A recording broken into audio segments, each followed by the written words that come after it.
Welcome to The Green Fix. Our guest today is Dr. Matthew Bell, Group CEO of Anthesis, one of the world's largest sustainability consultancies, with over 1,400 specialists working with corporations, governments, and financial institutions across the globe.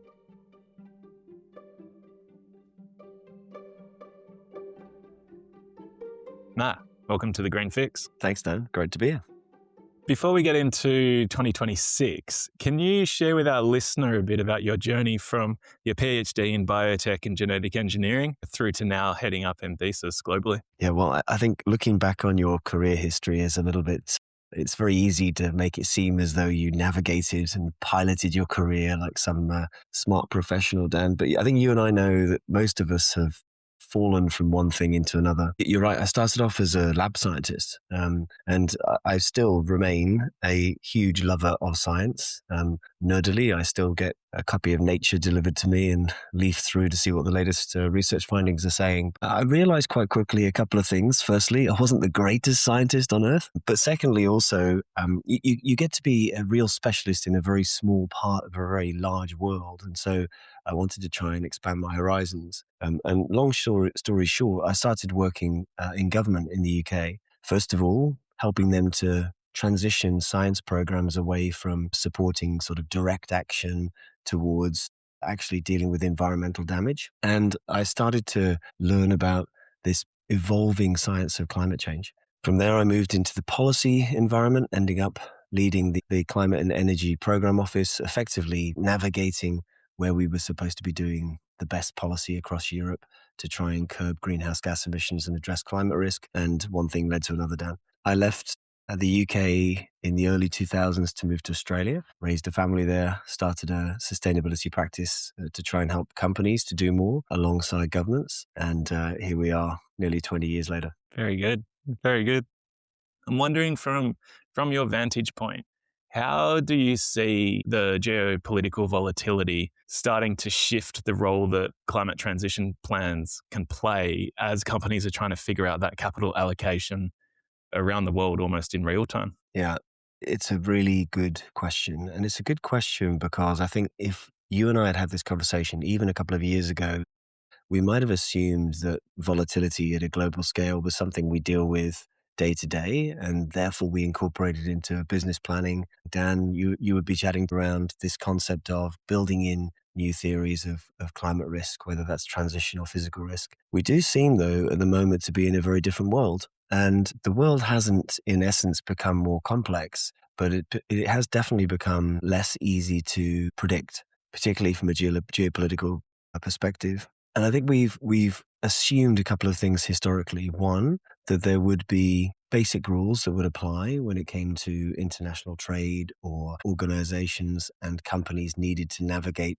multiple political environments if they had a global footprint. But also we'd assumed, I think, that there would be regular, reasonable moves towards a transition where most organizations were dealing with climate risk and most countries were regulating it in some capacity. And that has become much more fragmented over the last couple of years. It's interesting, though, because, of course, every company still has to manage those risks. And almost every one of the clients that I get to chat to on a day-to-day basis deals with them as facts that they have to approach and build into their business planning, rather than regulatory standards that they need to apply, or even, a philosophy that they need to think through. So climate risk is becoming much more standardized in the context of risk management within organizations. Having said that, unfortunately, it still remains piecemeal. So whilst we do have more countries than ever, obliging organizations to think about climate risk, Dan,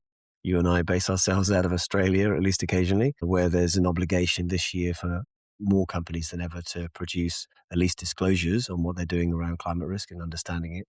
But, they're not alone. We're seeing the same across other parts of Asia, large swathes of Europe now, particularly because of CSRD, and even in the US. So it's becoming more commonplace for organizations to have to think about climate risk, have to undertake scenario analysis, but it's still somewhat piecemeal in terms of how that's being applied in terms of day-to-day business decisions. And it's fascinating timing as well, considering the first few Group 1 disclosures have already started to come out quite interesting to see which companies took it as a very serious exercise and then which ones took the compliance first approach. Yeah. Well, do you know, I'm often asked this question of what do I think has been the biggest thing to drive change inside companies? And if you realistically had to answer that question, I'd have to tell you it's probably TCFD. So the Task Force for Climate Related Financial Disclosures. And that's a really boring answer. I mean, you would kind of hope that the answer is some keynote speech made by somebody like Mark Carney 10 years ago, and the financial services sector got its act into gear. Truthfully, though, not really. It was, a voluntary standard that was initiated, again, largely from the finance sector. And it got organizations thinking about climate risk in a new way. The reason, though, it was so powerful from my perspective is it was the first time whenever we were doing work with companies that you would go in and you would have workshops. And in those workshops, the head of risk would be there, the head of finance would be there, the head of legal would be there, the head of strategy would be there, and so would your sustainability leaders. I'd never actually seen that before. They all sat in their little silos thinking. And it was quite a powerful moment when you showed some science-based analysis of potential scenarios when those leaders within the organizations kind of pricked up their ears and they were like, well, hang on, if that happens, our business doesn't work. And it was like a light bulb moment. So I'm still pretty hopeful. For sure. And I think TCFD got the ball rolling, and then that ball has to roll through supply chains. And so I'm fascinated to get your thoughts on what metrics are actually important when it comes to a global supply chain partnerships. And then how can Australian businesses try to measure their carbon efficiency, if you will, against global competitors, whether they be from Southeast Asia, the Middle East, or Europe? I think if you were to consider supply chains material to your climate context, let's just say, for example, you are in the pharmaceutical sector where 80% of your greenhouse gas emissions come from your supply chain and 20% come from your own manufacturing, distribution, and use, then clearly the most important thing for you is understanding what those emissions are from the supply chain base. And in some ways, that's a really easy and glib answer. The reality, though, for most companies is more complex than that, actually. It's not just what emissions are contributed by your supply chain. And so coming back to your metrics, Dan, there could well be your tons of CO2 as calculated, hopefully by the organizations themselves and cascaded up through some chain of custody that comes alongside your invoice, rather than what we often see today, sadly, which is proxies for greenhouse gas emissions based on estimations, sometimes just based on the dollar spend. You could think of little worse to give you a useful measure, but it is more complex now. And I say that because as organizations have first understood their carbon footprints and considered that climate risk, and then evolved that to think about how a transition to a low carbon economy might change the context of their operations and their supply chain, and then considered how the changing climate itself would impact on its own operations and its supply chain as well, the complexity of what's important from your supply chain has changed. So sure, you're in pharmaceuticals, you need to understand the carbon footprint of your product so you can understand how you can drive down emissions across those so that each product is emissions or at least intensive as possible. But if you are in a global supply chain for food, you need to understand not just what the transitionary risks are going to do to energy markets and therefore pricing and the context of how those commodities might change in price over time, but also whether they are going to continue to grow in the places where you currently procure them from.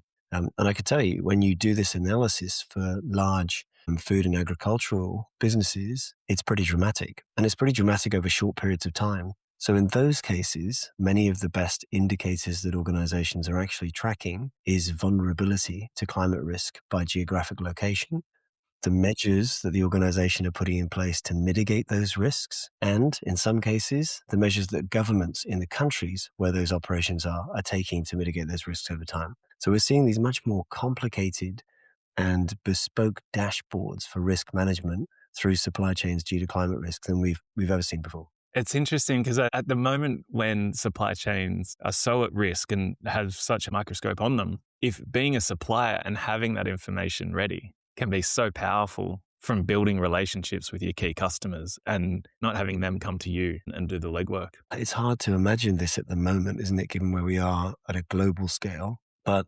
truthfully, the differentiation that we are seeing out of Asia at the moment is driving from the green economy perspective. So quietly, Asia has continued to invest and move towards a net zero carbon economy and significantly upskilled in products and services that are going to be necessary, particularly as we move away from fossil fuels.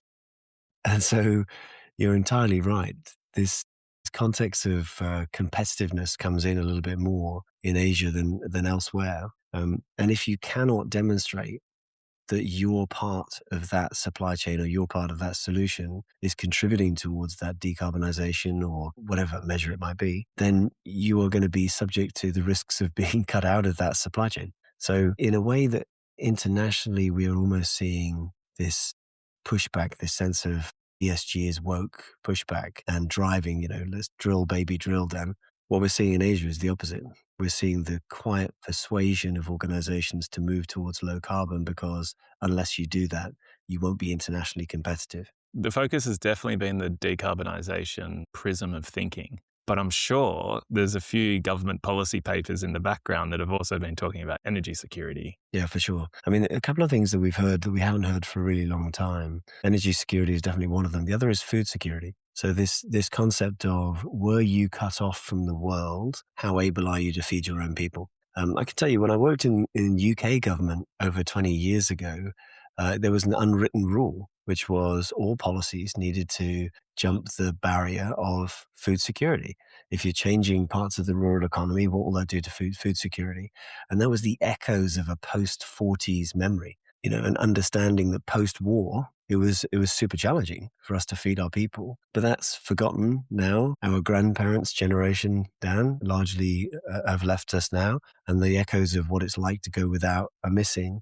But that certainly isn't the case in many countries, and particularly countries that have emerged in the last 4 or 5 decades, such as those in Asia. They are very mindful of what it takes to ensure that your people have access to water, to sanitation, to food, and to energy. It's a really fascinating point about the Asian continent as well, because there's such a strong manufacturing hubs across the whole continent with direct supply relationships with some of the largest companies in the world, whether they be Apple, Nvidia, Google. And because Australia is below Asia, we don't have that manufacturing muscle. In some ways, we've missed a trick a little bit in terms of the benefits of decarbonisation are not just emissions. It's not just nature. It's also you're able to continue operating with changing landscapes. Yeah, look, people often, particularly when, friends of mine at dinner tables, when they're trying to have a polite, if not jovial jab at me, say, what does a sustainability consultant do other than wistfully look off into the future and predict doom? But the truth is, I think sustainability professionals, all we've ever done, Dan, is just think out beyond the usual time frame of most business leaders. Even CEOs tend not to think out beyond 3 years. Long-term incentives for board members and executives are laughably short-term, and they tend to relate to historic performance anyway. And so it's a really interesting consideration, isn't it? How do you, at a government level, incentivize investment in things that you know to be very likely, if not absolute, over long periods of time? I was reflecting on this the other weekend when I was thinking about the end of the car manufacturing industry in Australia. It was a big deal, right? When Toyota, I think, were probably the last, I forget now, Holden or Toyota, one of them was the last to say that they would end their manufacturing in South Australia. And I thought, here we go. We've got a real opportunity. What do we know about the world? We know we're going to massively electrify.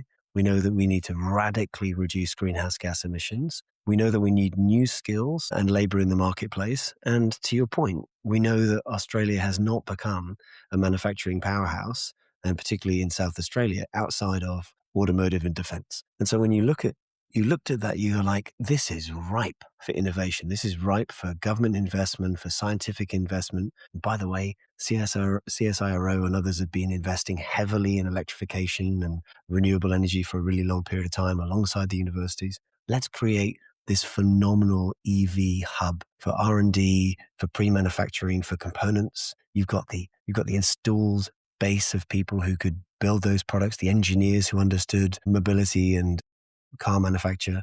And instead we just let it drift away. We've let those skills go, and we've rehoused many of those people into new roles that have got nothing to do with that industry base. And Australia is not now the hub of EV innovation. We aren't manufacturing electric vehicles.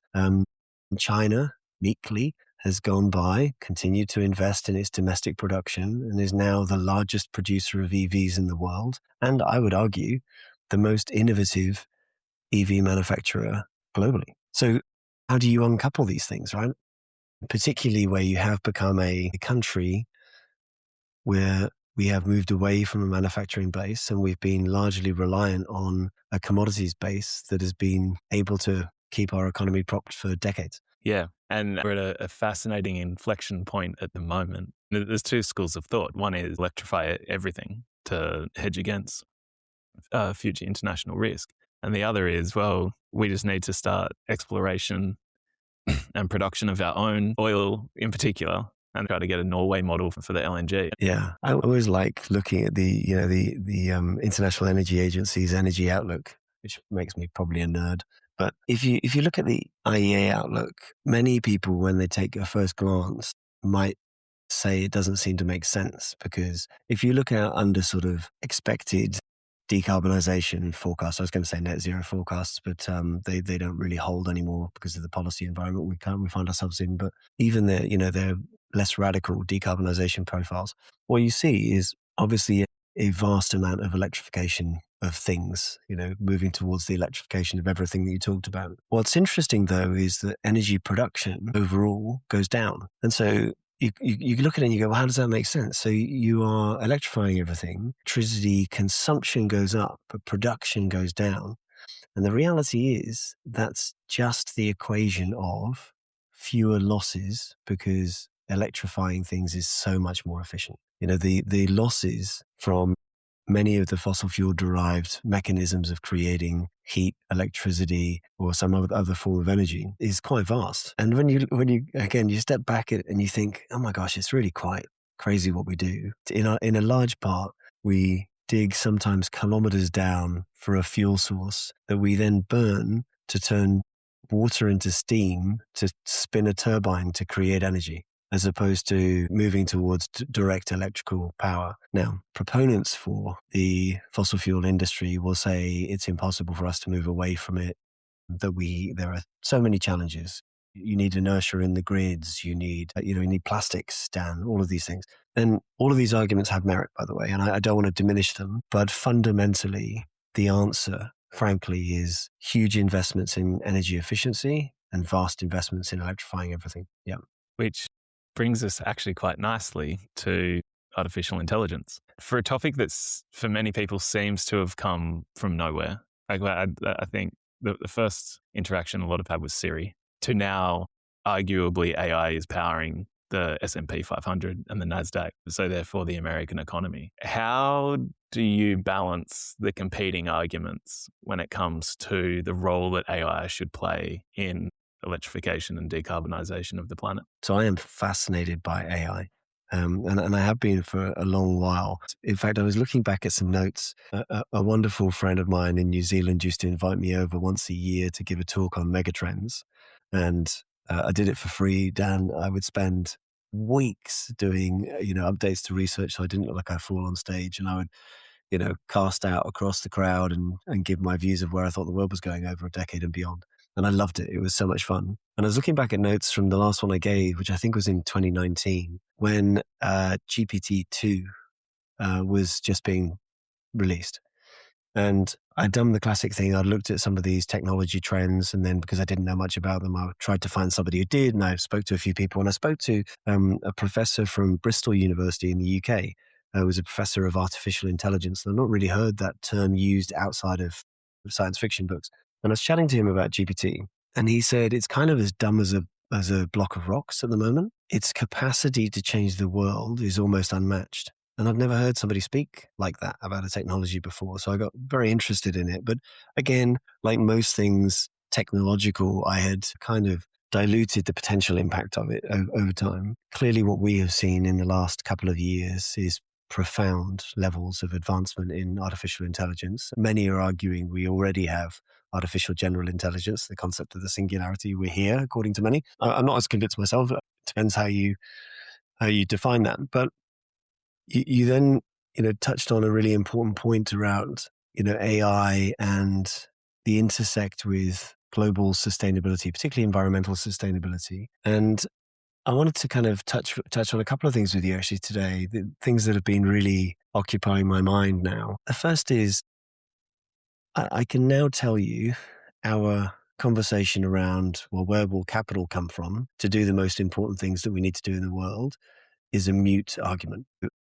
We have been walking the corridors of every company and every government for the last few years saying the CBD, the UN's, a process of trying to manage biodiversity and nature at an international level. The CBD has done their studies and they say we've got a $700 billion nature gap. So we need $700 billion to plug the gap that countries are making at the moment to restore nature. Last year, the private sector alone invested $1.5 trillion in AI. That, by the way, pure investments, not the application of AI, just that seems like a good bet for my money. Here's $1.5 trillion that we'll invest into this technology. And I'll go so far as to say unproven technology. And what I mean by that is the proof of returns from that investment are not there for anything at the moment. Hence why people have been talking about an AI bubble. But everyone's willing to put their money into it because they can see where it could go and how it could radically change the world. Surely everybody can see the dependence that we have on nature and the fact that this investment in protecting it and restoring it is fundamental to our existence on the planet, let alone to our ability to keep businesses afloat. Although, yes, sure, you could say, I think, according to some of the latest studies, 75% of Asian businesses are reliant on the natural economy. Yeah. And we cannot raise that 700 billion. We can't raise less than we can raise from the private sector alone to invest in AI in a single year. So surely the funding gap is not an issue now. That would be my argument. The capital is there to be deployed if we could find a compelling case. But you're right. AI is kind of interesting because it offers both an additional spur to solve some of these problems and at the same time exacerbate them. I was looking at some unpublished research from some academics at Oxford University who had done some forecasts, and I'm desperate for them to publish this work because it is so profound. I think it'll have huge ripple effects in the world. And I won't give away the exact data that I saw because I probably shouldn't until they publish. But effectively, to give you a measure on this, they have looked at all of the potential implications of AI. So that's massive expansion of data centers globally, the impact of nationalization, meaning we get duplication, triplication of data centers because people want everything within their region rather than allowing other regions to own it. The impacts on water and emissions, the impacts on massive energy consumption and the need for energy infrastructure. On the flip side, they've also looked at the potential of AI to radically improve the efficiency of renewable energy, of deployment of decarbonisation tools, but also the radical improvement of the efficiency of extracting oil and gas. So they've really taken into consideration a number of these things. And when they turn those into emissions outcomes by the mid-century, so, our theoretical net zero state, they say that we could either be roughly 30% higher emissions or 30% lower emissions than we currently predict. That delta is wild. It's wild. Right? So you go, okay, so in each hand, you have the answer or you have the tyranny of a technology. That then comes down to super deliberate actions. And I hate to say this because this has never been my default, but a strong regulatory international framework and significant steering of a technology towards beneficial aims for society rather than beneficial aims purely for short-term economic interests. I agree with that because if that international framework isn't there, then we get into the prisoner's dilemma very quickly. And that very rarely works out in the positive. Yeah. It's fascinating to think, isn't it, that almost every one of the large model developers and hyperscalers CEOs, many of whom were the entrepreneurs that started those businesses, have all at one point or the other got up in front of their respective governments and said, we shouldn't develop these technologies. The rapid expansion of these technologies and our inability to be able to manage them well and regulate them well could lead to really nefarious outcomes. But most of them got onto the, if you can't beat them, join them camp.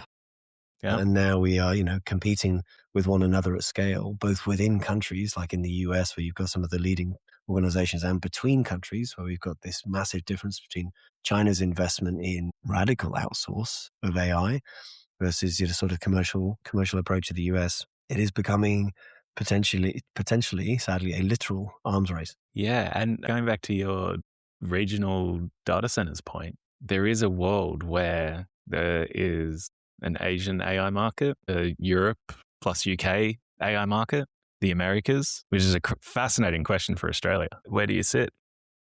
Yeah, I mean, it's fascinating. I mean, Australia sits in this incredible nexus at the moment.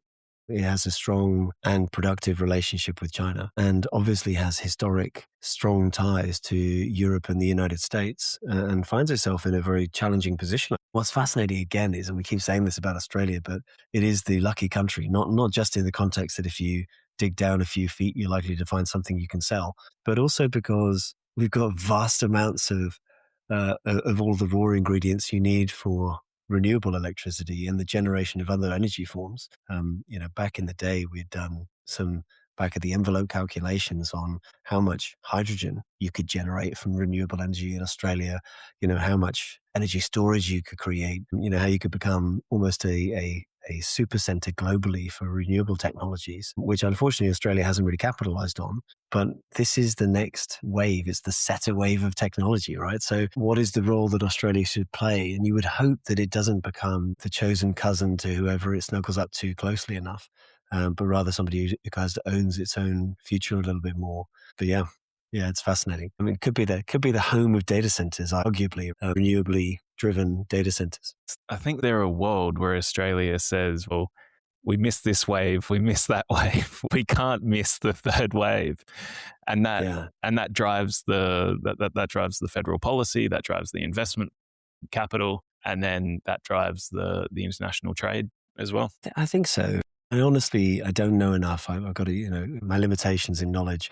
I don't really know where the breakdown is for us in Australia in terms of moving from being genuine innovators to capitalizing on the outputs. It's very clear, even from a distance at the moment, to see how LNG exports are playing out politically right now in not being of a great contributor to national wealth versus, as you said, the Norwegians, the way the Norwegians have dealt with this from a sovereign basis. But I do know this. If you look at most of the technologies that are growing at pace, many of them have either had some involvement from or have been actually developed out of Australia. So solar photovoltaics, largely driven out of Australian thinking at an academic level. Solar lesnal reflectors, the massive array of mirrors, an Australian invention. And if you look at many of those things, we invented them here at universities and institutions. There was no way of going from the R to the D. So the R&D bit never got as far as development. And so they got picked up either like lesnal reflectors got picked up in the US and PV got picked up by China. And so you go, well, we made the investment in the research. We created these technologies. And then we haven't benefited from then going, right, well, let's really put some capital behind these things. And we have been a lucky country. We've had a lot of wealth that could have been invested in the future for the next generations. But unfortunately, we haven't done that, or at least we've done it in a piecemeal way, which hasn't catalyzed the sort of change you'd like to see. Again, I don't like to stray too much into politics because I'm not a particularly political guy, but I think there has been a real misunderstanding from politicians of what Australians want. And you talk about rooftop solar, I think that's such a great example where we had such phenomenal uptake of solar in Australia. And a number of politicians a good decade or so ago were saying, well, that's great, for people that can afford it and have got loads of money and they've got lots of houses. But the truth was, that's not what the data showed. The data showed that the majority of people who were putting solar on their rooftops were in lower income, they were lower income homeowners. And most people just saw the benefits of what they were doing and they felt they were doing some good. And again, we saw this through the last election cycle, Dan, where there was a philosophy that Queenslanders, and I'm a proud Queenslander, right? But where Queenslanders had no interest in climate change whatsoever. And the election results didn't show that. Farmers in Queensland, it turns out, worry about climate change. Shock horror. And so I think there is a willingness from the the electorate for us to do more in Australia to drive a much more prosperous, sustainable economy. The complexity now, of course, is what you've just touched on, which is AI. How will education and professions change radically over the next generation because of AI? And how do we position ourselves as an economy that capitalizes not just on the sustainability narrative, but on the AI narrative too? Absolutely. Of the AI conversation is the data centers, nature and biodiversity, and how all of those are interlinked. I find in my conversations with organizations is nature is still seen as this thing that the hippies talk about. And there's not necessarily the recognition, like you mentioned, that 75% of all products in Asia directly come from nature and biodiversity sources. Where do you see the nature risk generally sitting on balance sheets that maybe they're not aware of at the outset? Yeah, I mean, there is no risk sitting on balance sheets. That's part of the problem. The fact that very few of these externalities are priced is problematic for us across the board because there is no mechanism of being able to tell other stakeholders, people who are putting their money into those organizations, that their business models are at risk. And for some, it's quite hard to see if you are in a services business, like you say, like my business. I employ, thousands of people, and they're all around the world. But I can tell you, for our climate analysis of our business, we know that massive swathes of our revenue are at risk from nature loss. And not just, we generate regenerative agricultural carbon removals in Latin America and in Africa. And so that seems obvious, right? If we have a nature loss in those areas, the millions that we've invested and hopefully tens of millions that we forecasted will generate from those projects disappears. So there's a very obvious one from a product's perspective. But from a services perspective for us, the industries that we service are going to radically change if they lose access to their market. So in Asia, 75% of those companies are at risk, and we service them. So it becomes a customer problem or a supplier problem. And because of the nature of companies and corporate structures, we have almost insulated ourselves from the sense of systemic risk. I mean, you will have seen this, Dan, and many of your listeners will have heard this. Every time I tell normal audiences, they're shocked by this. But there's a chap called Gunther Thallinger he's a director on the board of Allianz, so the world's biggest insurance company. And a number of months ago, he put out a LinkedIn article that said, effectively, climate change is highly likely now to lead to catastrophic losses for the insurance sector.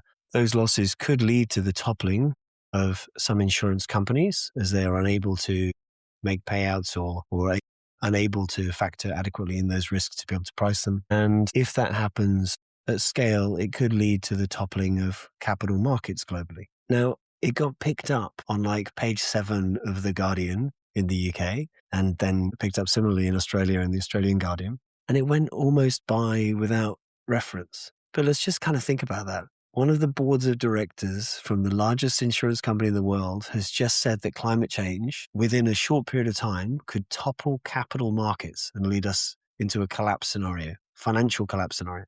And we just go, oh, that's interesting.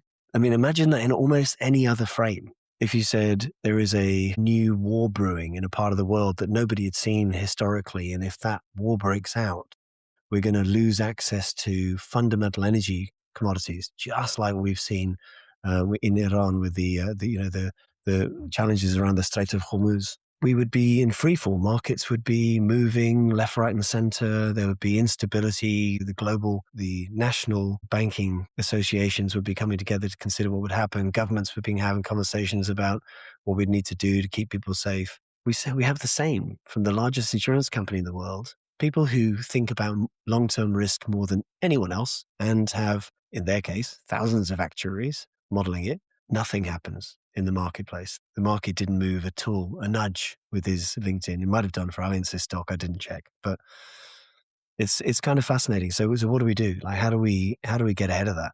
How do we move beyond, as you say, the narrative of sustainability being seen as tree huggers, much more towards the accurate forecasters of risk that they have been. They have been for the last few decades. I remember reading that piece and just my heart dropping. I think the business world does a very good job of saying that they're pragmatic Well, like one of the titans of your industry just hit you between the eyes. But then you think about the reinsurance firms like Munich Re. I think they just celebrated 60 years of their catastrophic risk modeling team. For over half a century, they have been mapping out what the changes are. I like that unlikely actors piece too, Dan. This obviously this context of catastrophic risk modelers and people not really assuming that they've been doing that. The other one that I find fascinating is that some of the most impressive scenario modeling that has been done in the context of genuine physical climate consequence strategies has been the US Defense Force. They've been carrying out, what they call war games because of climate risk now for decades. And, if you look back, I think sadly for the US, very few of these very high ranking military officials are in role or post anymore. But if you look back at some of the comments that have been made by them historically, and I think this is true for Australia's military as well, if you look at the forecasts of where they believe most of their efforts will be spent into the future, they aren't wars, they're humanitarian efforts due to displacement and risks associated with climate. So certainly the same is true for the Australian military. And so you go, well, we've got very conservative, stoic organizations. I mean, I don't think anybody's going to threaten the military and the insurance sector, Dan, with, having too much fun at a party, right? These guys are stoic, conservative institutions that base all of their analysis on data. And they have been for long periods of time saying these risks are so systemic and existential, they will reshape our industry. And for insurance, they say it could end it. And for defense, they say we could spend all of our time addressing it. So I don't know where we need to look next if we need more conservative, more data-driven organizations to tell us what's going to happen. If that is the case, looking forward, what do you think would be the biggest differentiator between company A and company B on their approach to climate, nature, and risk? Honestly, this might be a really boring answer. The best organizations will be those who look at the data. They look at their business and they think about it over longer periods of time and they balance long-term needs against short-term obligations. It's really easy for me in my role to go into organizations and say, hey, you need to do more about managing nature risk. You guys, play a fundamental role in deleterious human rights outcomes, and you need to be focusing on these. And it's really easy for me to say that because we see it and I'm passionate about it. All of these organizations are having to deal with very short-term, fundamental, tumultuous market environments at the moment that mean if they don't deal with those short-term problems, they're also not going to exist. We are facing significant energy challenges at the moment. The ripple effects of the oil and gas sector being impacted by the Middle East right now is very real. And people are either paying that for that at the pumps, or businesses are thinking about whether that impacts on their profitability and therefore they're going concern. These things do have to be managed. And so I don't want to pretend like we sit in some ivory tower where we say, well, that's all very well, but you've got to think about climate risk. Truth is you have to do both. And I was chatting with colleagues and it made me write a little article recently called, maybe we need ROI squared, this concept of balancing return on investment with return on impact. Because it's not enough to say this is a win-win scenario. This is actually a win-lose scenario. You have to be able to manage these short-term challenges, but not at the expense of long-term changes. The companies that get that right, as I say, have done the analysis and they understand what the long-term threats are, and they're balancing the short-term obligations against those, not in spite of them. I only became the CEO of Anthesis back in December of 25, and so I've not been there a huge amount of time. And one of the younger consultants, a really bright young woman, asked me, what was the best project I've ever worked on? And I said, I'll tell you about the best project. It's also the worst project I've ever worked on. And she looked confused. But I'd done work with an oil and gas company to help them set a net zero target. And we were incredibly proud of what they did. They had effectively set a strategy to completely decarbonize the organization through, ending new exploration, by early closing some of their fields, and by investing dividends pretty heavily in renewables and alternative energy markets. Well, investors didn't like that very much. They were happy with the dividends they were getting. And after significant pushback, changes in leadership, they ultimately got rid of that strategy and went back to a strategy driven by exploration, oil and gas, and selling down all of those other assets. And so I am not naive to the reality that doing the right thing doesn't always work, but doing things in the absence of that knowledge is just insanity. Yeah. Yeah, absolutely. Thanks for sharing. So, 4 questions that we ask all of our guests. What is one recommendation you have of a piece of media for our listener to check out?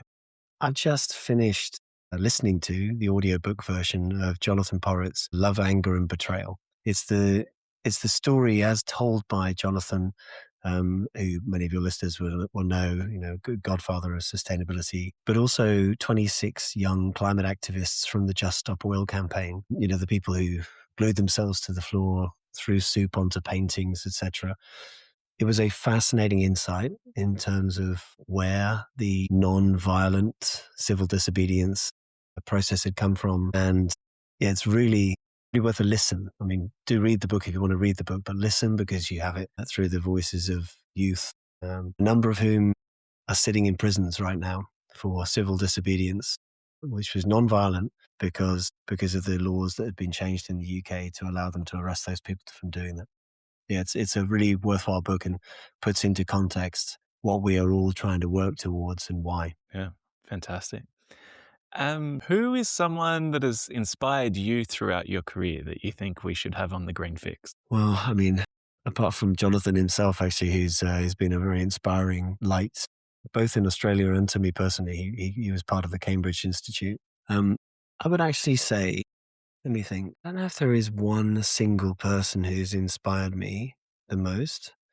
I am regularly inspired by younger people who, in spite of a lack of progress and, I guess, knowledge of our inability, our collective inability to make change happen at scale, remain stoically determined to address some of the challenges we see in the world and put things right.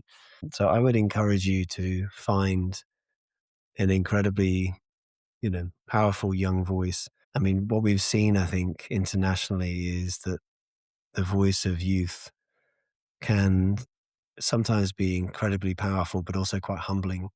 Um, in terms of our our collective inability over the last few decades to really make tangible progress. Yeah, for sure. I can already think of a few. In this time of volatility, can you share with us a piece of positive climate news that you've heard recently? I think we should not forget that we have made and continue to make massive progress on the advancement of technologies that are pushing back against the climate impacts. You only really have to look at the radical uptick in renewable energies. Renewables continue to come down in price and expand in scale. And so, that's one. The other thing I would say, though, is electrified vehicles. So despite significant lobbying to try and avoid the uptake of EVs, despite a joy in the media to talk about range anxiety and people's fear of electric vehicles, they continue to outstrip from the supply demand dynamics of what people might expect, particularly in Europe and in Asia and even in Australia. I mean, it only really takes a doubling in fuel price to really put people put people in place. But it only actually takes you driving an electric vehicle once to realize as well that you're not going to go back. I mean, I've been driving electric since 2016. I'm not going out to go and buy myself a V6 tomorrow. Definitely. And final question. So we've had the good fortune of being able to create the Green Fix magic wand. And so if we gave it to you, what's one thing that you'd like to change in the world? I would like to align reality with our globally legally binding obligations. It's that simple. I would just like us to actually do what we've all promised. If the 190 plus countries who have made the commitments to meet net zero under the Paris Accord or to meet the CBD outcomes on nature and biodiversity in Cali, and in Montreal before that, if we meet those, we're good. So if I could use your magic wand, Dan, I would just make our governments internationally do what they've promised to. Fantastic. Matt, thanks. This has been so fun. I know you guys are sponsoring Sustainability Live in June, I believe, in Melbourne. Coming out for that? I'm going to be in town and I'm really looking forward to it. Yeah, unreal. Well, thanks again. And it's been a lot of fun. Thanks, Dan. I'll see you then.